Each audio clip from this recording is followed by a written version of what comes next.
So let's take a brief side road here and talk about that, because you both have a really great background, a really excellent history, especially as women in an industry that I think is so driven by men, right? And I think that's kind of the elephant in the room. So I love having women on the show to just represent a growing force across the industry. And both of you come from really strong backgrounds. You've done some amazing work together. And I would love to hear about, how did you actually link up and become what is now the Shortstack team?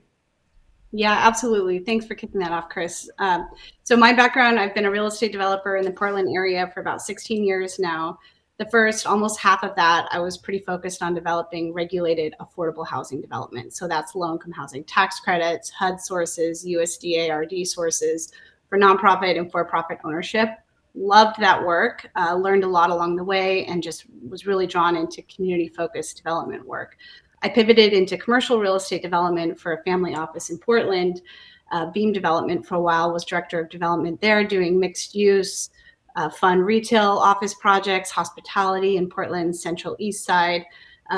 Also learned a lot of great things there. And coming out of that was really realizing that there can be a better marriage between public financing, like the LIHTC tools we see, and private financing like we see for commercial real estate development. And so I launched my firm Homework about 2 years ago, was really inspired by Anna launching Sister City about a year before that. It was kind of one of those wake up calls, like, wow, we can do that on our own. Cool, let me try that too. So it was really actually inspired by Anna going out on her own. And we linked up and kind of just had a mind meld about this Shortstack opportunity, really around the marriage of Anna's experience raising private equity and raising funds, and both of our experience developing housing. And so there was just an immense amount of complementary kind of skill share between us, but also just the goals and the philosophies of our individual firms. Totally. And Anna, how about you? I know a little bit because we've spoken about this, and you joke with me that, you know, I actually had a son during COVID, and you said that you birthed your company during COVID. So Yeah. I always think that's hilarious. Baby. Yeah, exactly. Yeah. So I come at real estate kind of through the back door. I, like Jessy, have a degree in architecture and practiced as an intern architect for many years, and actually segued into construction and education. And it was, you know, on my own personal just development journey, I figured that if I had the design taken care of and the build taken care of, if I could start to wrap my head around the finance, then I could really have a authentic say in how places get made. And so, and kind of harness that for what I perceive as good in a community focused brand of real estate development.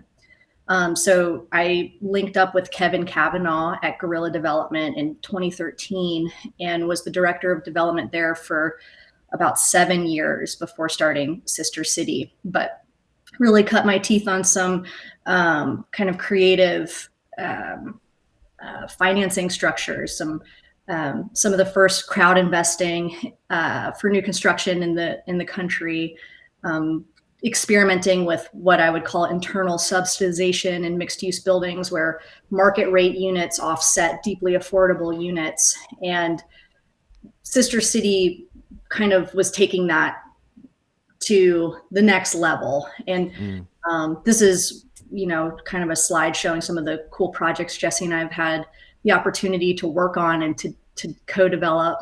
But most recently I finished Child's House, which is an affordable housing project here in Southeast Portland, co-developed with Catholic Charities of Oregon. And it's completely financed by donations from parishioners. And so there's this like incredible flexibility that Catholic Charities has to get folks housed really quickly and without some of the red tape that's associated with regulated affordable housing. No shade, I think we need all of it, but this is like a special tool in their housing continuum. And, you know, notably, it's also the first cross-laminated timber housing project to be affordable in Portland and in Oregon. So it's in a way a dupe for Shortstack. It's kind of a similar scale, and it really is a practical case study for what we're trying to get faster and faster with Shortstack.